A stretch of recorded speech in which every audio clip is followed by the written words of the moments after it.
Hunger Games, l'embrasement. Livre 2. Première partie, l'étincelle. Je sais pas, Tom, tu peux voir sur mon YouTube, mais je crois en 4 ou 5 mois, peut-être. 3 ou 4 mois. Chapitre 1. Je serre la flasque au creux de mes mains, même si la chaleur du thé s'est dissipée depuis longtemps dans l'air glacé. J'ai les muscles raidis par le froid.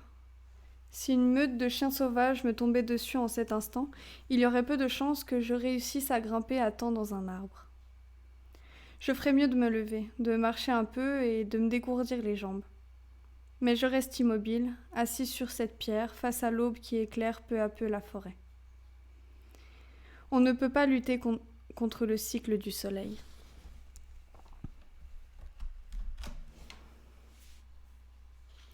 Je me contente de l'observer, impuissante, tandis qu'il me précipite dans une journée que j'appréhende depuis des mois.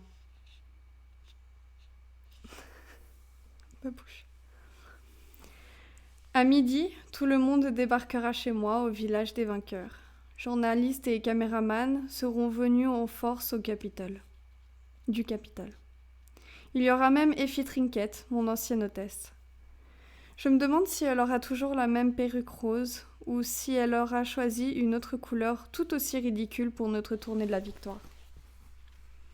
De nombreuses personnes m'attendront également.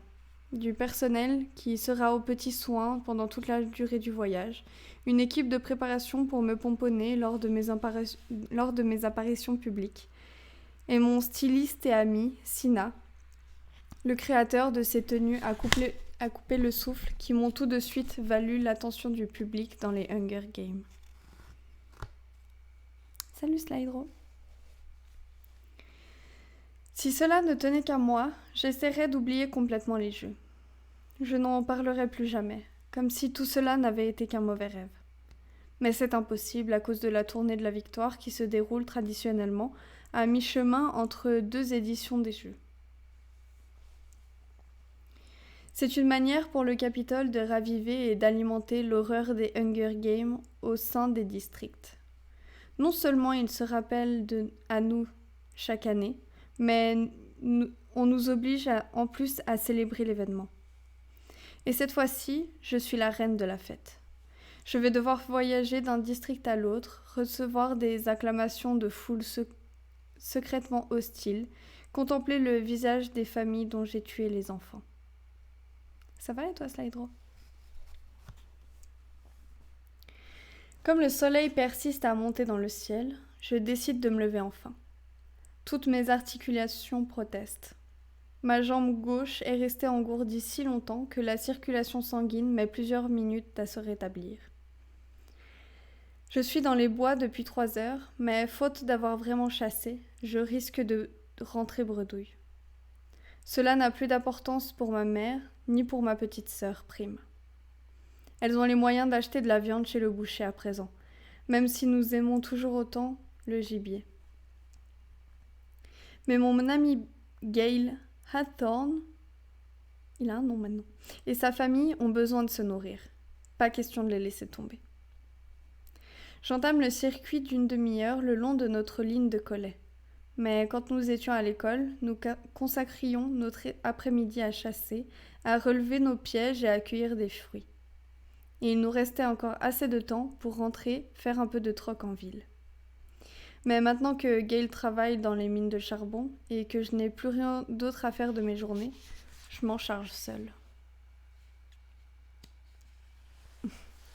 Bisous, Venir. À cette heure-ci, Gale a sans doute déjà pointé à la mine. Après être descendu dans les profondeurs de la terre à bord d'un ascenseur vertigineux, il doit piocher dans une veine de charbon. Je sais à quoi ressemble une journée là-dessous. Chaque année, avec l'école, notre classe venait visiter les mines. Gamine, je trouvais ça désagréable en plus. Les galeries suffocantes, l'air rance, l'obscurité poisseuse. Mais après la mort de mon père et de plusieurs autres mineurs dans un coup de grisou, je ne voulais même plus monter dans l'ascenseur. La visite annuelle devenait une source d'anxiété abominable. 2 fois, je me suis rendue malade au point que ma mère m'a gardée à la maison, persuadée que j'avais attrapé la grippe. Je pense à Gale, qui n'est heureux que dans la forêt, avec de l'air frais, du soleil et de l'eau pure. Je ne sais pas comment il fait pour tenir le coup. Enfin, si, je sais. Il serre les dents parce que c'est la seule manière de nourrir sa mère, ses 2 jeunes frères et sa petite sœur. Et dire qu'aujourd'hui j'ai de l'argent à la pelle, largement de quoi faire vivre nos 2 familles, et qu'il refuse la moindre pièce. Il rechigne même à accepter la viande que je leur apporte. Pourtant, il aurait sûrement subvenu aux besoins de ma mère et de Prime, si j'étais mort au cours des jeux. Je lui raconte que je fais ça pour moi, que je deviendrai cinglée à rester assise toute la journée sans rien faire. Néanmoins, je m'arrange toujours pour déposer le gibier en son absence, ce qui n'est pas bien difficile vu qu'il travaille 12 heures par jour.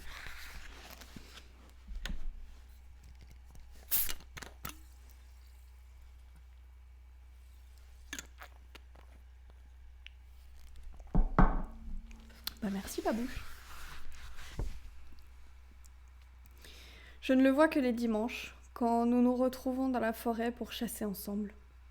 Ça reste pour moi le meilleur jour de la semaine, même si ce n'est plus comme avant, à l'époque, on se disait tout. Même ça, les jeux l'ont gâché. J'espère qu'avec le temps, on pourra retrouver notre complicité d'autrefois, mais au fond, je sais bien que ça n'arrivera pas. On ne reviendra jamais en arrière. Ma tournée de collet est fructueuse. Je ramasse 8 lapins, 2 écureuils et un castor qui s'est empêtré dans une nasse de fil de fer confectionnée par Gale. Gale est le roi des pièges. Il les accroche à des branches repliées qui, quand elles se détendent, hissent le gibier hors de portée des prédateurs. Il sait disposer des rondins en équilibre sur des baguettes fragiles qui se brisent au moindre frôlement ou tisser des paniers sans issue dans lesquels les poissons viennent se prendre. Je relève les pièges les uns après les autres en les retendant avec soin. Gros bisous Babouche. Je sais que je n'aurai jamais son œil, son instinct pour deviner avec précision le passage du gibier. C'est plus que de l'expérience. C'est un véritable don. Comme celui qui nous permet d'abattre une proie d'une flèche, dans une obscurité quasi complète. Le temps que je regagne le grillage qui entoure le district 12, le soleil est déjà en haut. Comme toujours, je prends un moment pour écouter, mais on n'entend aucun bourdonnement électrique dans les maillons. Ce n'est pratiquement jamais le cas, même si le grillage est censé rester sous tension en permanence. Je me faufile par-dessous et me retrouve dans le pré, à quelques pas de mon ancienne maison. Nous avons pu la conserver car officiellement, c'est toujours là qu'habitent ma mère et ma sœur. Si je mourais aujourd'hui, elle serait obligée d'y retourner. Mais pour l'instant, elle profite de ma nouvelle maison, au village des vainqueurs, et je suis la seule à me servir de cette minuscule bicoque où j'ai grandi. Il n'y a que là que je me sente vraiment chez moi. Je m'y rends pour me changer, troquer le vieux blouson en cuir de mon père contre une veste de laine fine, un peu trop serrée aux entournures. Enlever mes bottes de chasse assouplies par les ans pour enfiler une coûteuse paire de chaussures que ma mère juge les plus appropriées à mon statut. J'ai déjà caché mon arc et mes flèches dans un tronc creux de la forêt. Bien que je ne sois pas en avance, je m'attarde quelques minutes dans la cuisine. Avec son poêle éteint et sa table sans nappe, l'endroit a l'air abandonné. Je regrette un peu notre ancienne vie. Nous avions du mal à joindre les deux bouts, mais au moins je savais qui j'étais. Je me sentais à ma place. Avec le recul, j'étais beaucoup plus en sécurité aujourd'hui, où je suis riche, célèbre et haï par les autorités du Capitole. Un miaulement à la porte de derrière me fait sursauter. Je vais ouvrir à Buttercup, le vieux matou de Prime. Il déteste presque autant que moi notre nouvelle maison. Dès que ma sœur part à l'école, il en profite pour se sauver. Nous n'avions jamais été fous l'un de l'autre, voilà qui nous rapproche.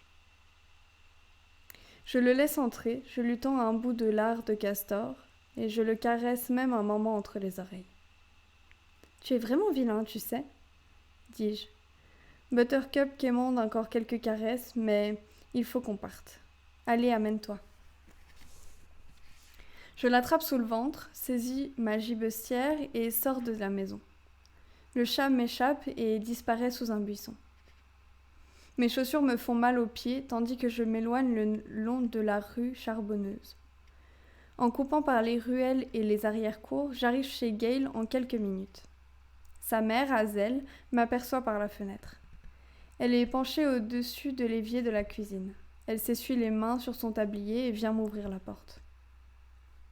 J'aime bien Hazel, j'ai du respect pour elle. Merci Vitrus TV pour le follow. Bienvenue. J'ai du respect pour elle. Le coup de Grisou qui a emporté son père a également tué son mari, la laissant seule avec 3 garçons et une petite fille à naître. Moins d'1 semaine après son accouchement, elle était dehors à chercher du travail. Hors de question qu'elle aille à la mine avec un bébé.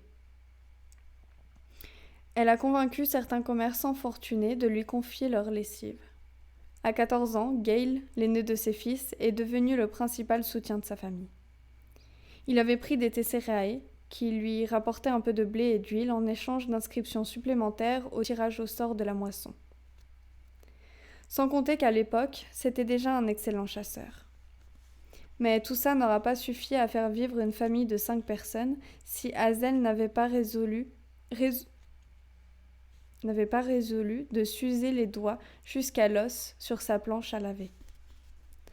En hiver, ses mains devenaient tellement rouges et gercées qu'elles saignaient à la moindre occasion. Ce serait encore le cas d'ailleurs, sans la pommade que lui prépare ma mère. Hazel et Gail se sont jurés que les enfants, Rory, 12 ans, Vicky, 10 ans, et la petite Posy, de 4 ans, ne prendraient jamais aucun tessera. Hazel sourit devant mon tableau de chasse. Elle empoigne le castor par la queue. « Oh, ça va faire un bon ragoût !» Contrairement à Gail, notre arrangement ne lui pose aucun problème. « Et la fourrure est intacte, » dis-je. Je trouve agréable de me trouver là avec Hazel, de discuter des qualités de mon gibier, comme nous l'avons toujours fait. Elle me sert un bol de tisane brûlante, sur lequel je réchauffe avec reconnaissance mes doigts gelés. Vous savez, à mon retour de la tournée, je me disais que je pourrais emmener Rory avec moi quelquefois, après l'école, pour lui apprendre à tirer. Hazel hoche la tête. Ce serait bien. Gail avait l'intention de le faire, mais il n'a que ses dimanches et je crois qu'il préfère te les réserver. Je ne peux m'empêcher de rougir. C'est absurde, bien sûr. Hazel me connaît mieux que personne. Elle sait parfaitement ce que je partage avec Gail. Je suis sûre que tout le monde nous imaginait déjà mariés, lui et moi, même si l'idée ne m'avait jamais effleurée. Mais c'était avant les jeux, avant que mon partenaire, Pita Melark, annonce qu'il était fou de moi. Notre relation est devenue un élément clé de notre stratégie de survie dans l'arène. Sauf qu'il ne s'agissait pas uniquement de stratégie pour Pita. En ce qui me concerne, c'est plus compliqué. Je sais seulement que Pita a eu du mal à encaisser la nouvelle. À l'idée que, pendant la tournée de la victoire, Pita et moi allons devoir recommencer à jouer les amoureux, chez la gorge qui se noue. Je termine ma tisane et me relève de table. Je ferais mieux d'y aller. Je dois encore me faire belle pour les caméras. Hazel me serre dans ses bras. Profite de la nourriture. Comptez sur moi. Mon étape suivante est à la plaque, où j'avais l'habitude de revendre le gros de ma récolte. C'est un ancien entrepôt de charbon désaffecté depuis des années. Toutes sortes de commerces illégaux y ont fleuri, donnant naissance à un véritable marché noir. Vu les malfrats qui l'attirent, l'endroit est fait pour moi. Le braconnage aux alentours du district 12 est passible de la peine de mort. Bien qu'on n'en parle jamais, j'ai une dette envers les habitués de la plaque. Gail m'a raconté que Sae-Bui-Bui, la vieille marchande de soupe, a lancé une collecte pour nous aider, Pita et moi, pendant les jeux. Au départ, ça devait concerner seulement la plaque. Puis beaucoup de gens en ont entendu parler et ont tenu à apporter leur contribution. J'ignore combien elle a récolté exactement, mais je sais que dans l'arène, le moindre don atteint un prix exorbitant. C'est donc en partie grâce à elle que j'ai réussi à survivre.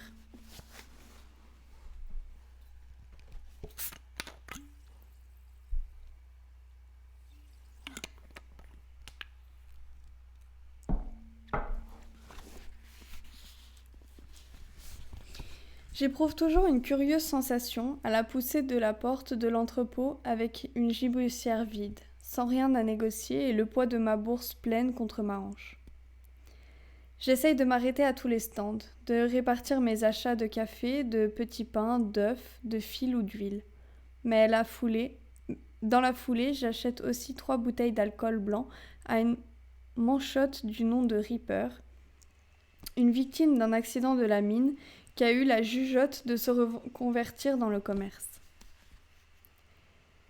L'alcool n'est pas pour ma famille, mais pour Emitch, qui nous a servi de mentor à Pita et à moi au cours des jeux. Il est acariâtre, brutal et la plupart du temps saoul comme un cochon. Mais il a tenu son rôle, et même mieux que ça, car pour la première fois des jeux, deux tribus ont pu gagner. Alors peu importe son caractère, j'ai une dette envers lui également. Et pour toujours.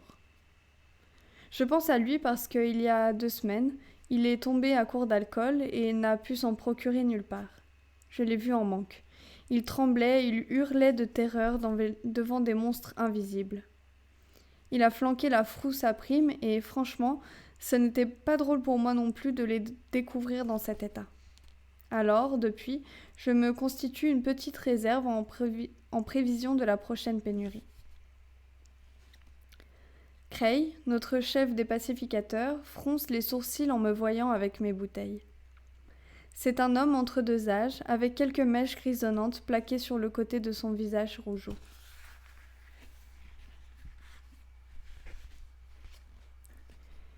Ce truc est trop fort pour toi, petite. Il sait de quoi il parle. Hormis Emitch, Cray est le pire ivrogne que je connaisse. Oh, c'est pour ma mère, dis-je avec indifférence, pour ses remèdes. C'est sûr que ce truc t'élimine n'importe quel microbe, admet-il, avant de poser à son tour une pièce sur l'étal. En arrivant au stand de Sae-Bui-Bui, je me hisse sur le comptoir et lui commande un bol de soupe. On dirait un mélange de courges et de faillots. Va dodo, Fazer. Un pacificateur du nom de Darius vient s'en acheter un bol lui aussi, pendant que je mange. Il est l'un de mes préférés. Pas le genre à rouler des mécaniques, toujours prêt à plaisanter. Il doit avoir une 20aine d'années, mais ne paraît pas vraiment plus vieux que moi. Un je ne sais quoi dans son sourire, dans ses cheveux roux en bataille, lui donne une allure presque enfantine.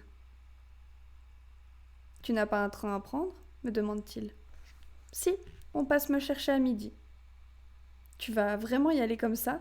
Sans rien, sans même un ruban dans tes cheveux ?» Il donne une pichenette sur ma natte. Je repousse sa main avec un sourire.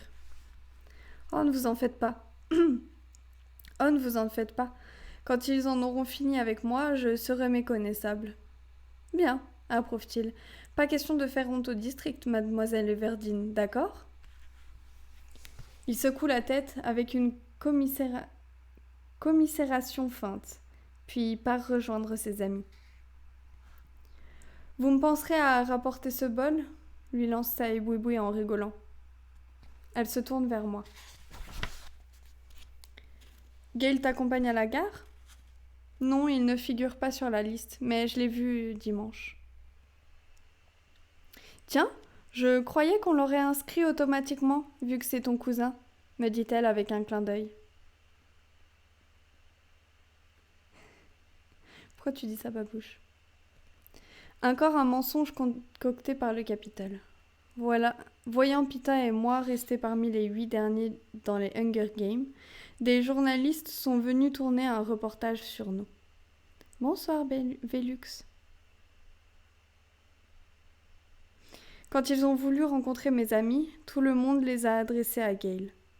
Mais ça ne convenait pas, ça ne cadrait pas avec la comédie romantique que je jouais dans l'arène. Gale était trop beau, trop viril, nullement disposé à sourire ni à se montrer aimable devant la caméra. Cela dit, c'est vrai qu'on a un air de famille. On voit qu'on vient de la veine tous les deux. Les cheveux bruns et raides, le teint mat, les yeux gris. Alors un petit malin a crié sur tous les toits que Gale était mon cousin. Je l'ai appris à mon retour sur le quai de la gare, quand ma mère m'a dit « Ton cousin est très impatient de te revoir. » Et j'ai vu Gale, Hazel et tous les enfants qui m'attendaient. Je n'ai pas eu d'autre choix que de jouer le jeu. C'est con parce que c'est le livre de Velux.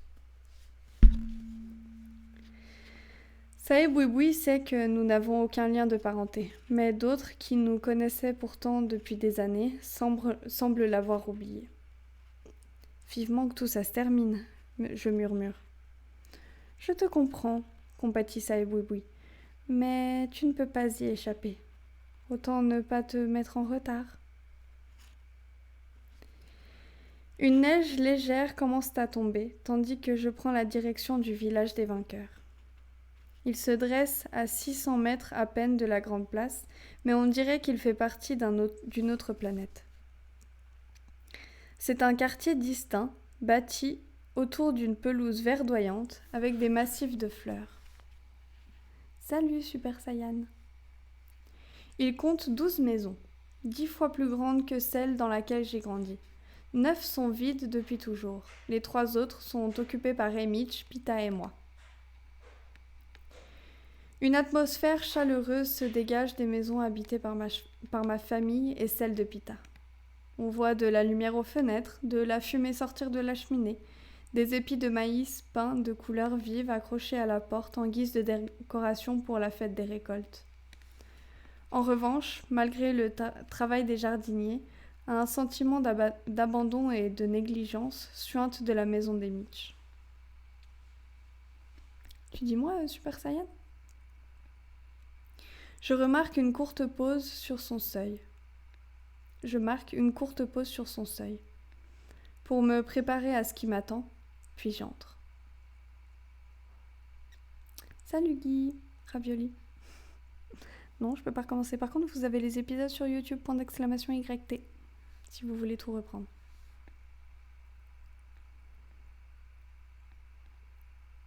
J'en étais où ? Puis j'entre. Je fronce.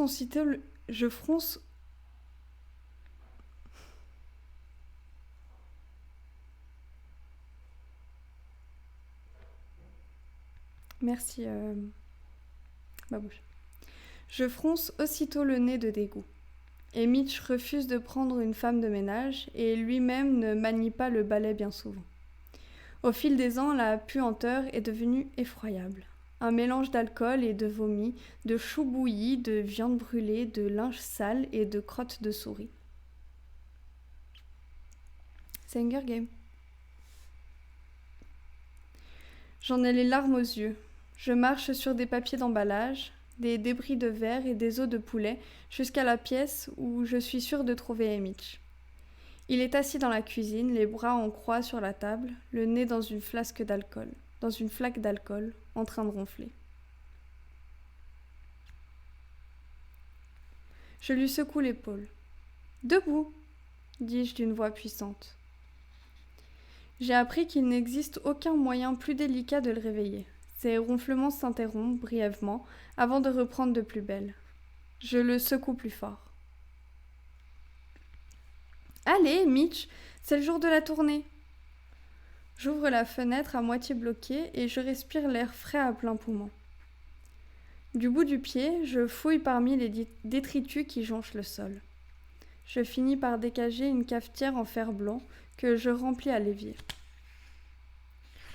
Le poêle n'est pas complètement éteint. À force de souffler sur les derniers charbons rougeoyants, je fais repartir la flamme. Je verse un peu de café dans le pot, de quoi préparer un breuvage à réveiller un mort, et je mets le tout à bouillir sur la poêle. Et Mitch ne s'est toujours pas réveillé. Découragée, je remplis une bassine d'eau froide et la lui verse sur le crâne avant de m'écarter précipitamment. Un cri guttural lui échappe. Il se dresse d'un bond, envoie promener sa chaise d'un coup de pied et fend l'air devant lui avec sa lame. J'avais oublié qu'il s'endort toujours le couteau à la main. J'aurais dû le lui ôter, mais j'avais d'autres préoccupations. Lâchant un chapelet de juron, il continue à brasser de l'air un moment, puis finit par reprendre ses esprits.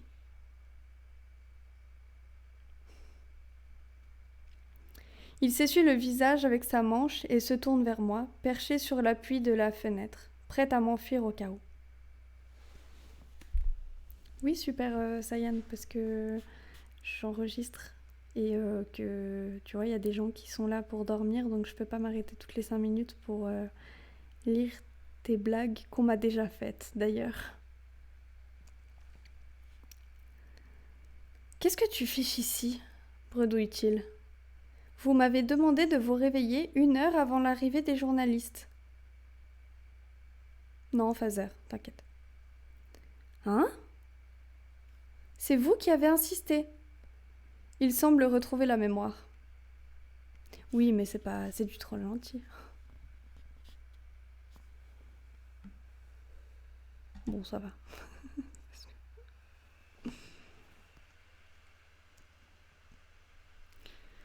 Pourquoi je suis tout mouillé ? Merci, Babouche. Pas moyen de vous réveiller autrement, dis-je. Écoutez, si c'est une nounou que vous vouliez, vous auriez dû demander à Pita. Me demander quoi ? Au seul son de sa voix, je sens toutes sortes d'émotions désagréables m'envahir, comme la culpabilité, la tristesse et la peur, avec une pointe de désir. Je veux bien admettre qu'il y a un peu de ça aussi, sauf que cet élan est largement noyé par tout le reste. Non, c'est pas une chaîne ASMR Velux. Oui, là l'insulte, oui. Je regarde Pita marcher jusqu'à la table. Le soleil qui rentre par la fenêtre fait scintiller quelques flocons de neige dans ses cheveux blonds.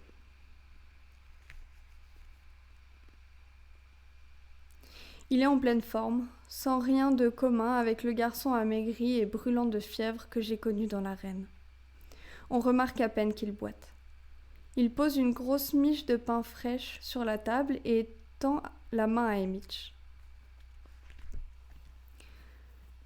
« Te demander de me réveiller sans me refiler une pneumonie, » grommelle Emic en lui donnant son couteau. Notre ancien mentor arrache sa chemise salée, dévoilant un maillot de corps douteux et se frotte le visage avec. Pita sourit. Il ramasse une bouteille par terre, verse un filet d'alcool sur la lame du couteau d'Emic et l'essuie soigneusement sur un pan de sa chemise. Puis il coupe le pain. Pita est notre boulanger attitré. Moi, je chasse, lui, il fait du pain. Et Emic boit. Chacun d'entre nous s'occupe à sa manière pour effacer les souvenirs des jeux. Pita tend le crouton à Emic et se tourne vers moi.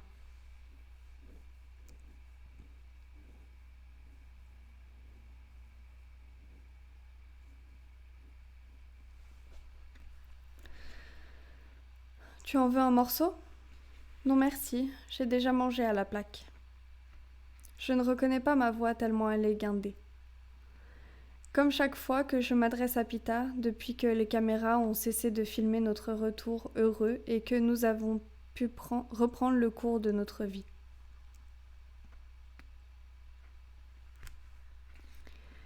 Pas de quoi, dit-il avec raideur. Et Mitch jette sa chemise en boule dans un coin. Brrr, il va falloir nous réchauffer un peu avant de lever des rideaux. Tous les deux. Avant le lever des rideaux, tous les deux. Merci Tristan pour le follow.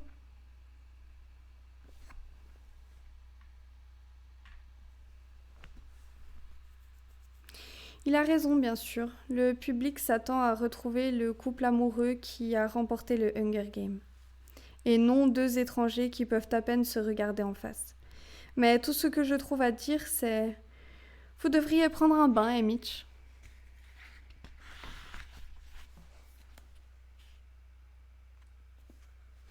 Claquer le bouquin.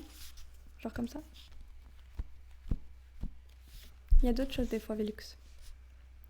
Puis je balance mes jambes par-dessus le rebord de la fenêtre, me laisse tomber à l'extérieur et me dirige vers chez moi de l'autre côté de la pelouse. Salut Tristan. La neige commence à tenir. Je laisse une série d'empreintes derrière moi. Parvenue à la porte, je prends le temps de m'essuyer les pieds avant d'entrer. Ma mère a travaillé jour et nuit pour rendre la maison impeccable, en prévision du tournage. Ce n'est pas le moment de salir son parquet. À peine ai-je posé le pied à l'intérieur qu'elle se précipite à ma rencontre et me retient par le bras. « Ne t'inquiète pas, je me déchausse », dis-je en enlevant mes chaussures sur le paillasson. Ma mère lâche un drôle de petit rire avant de me débarrasser de ma gibecière remplie de provisions. « Bah, ce n'est que de la neige. Tu as fait une bonne promenade ?»« Une promenade ?»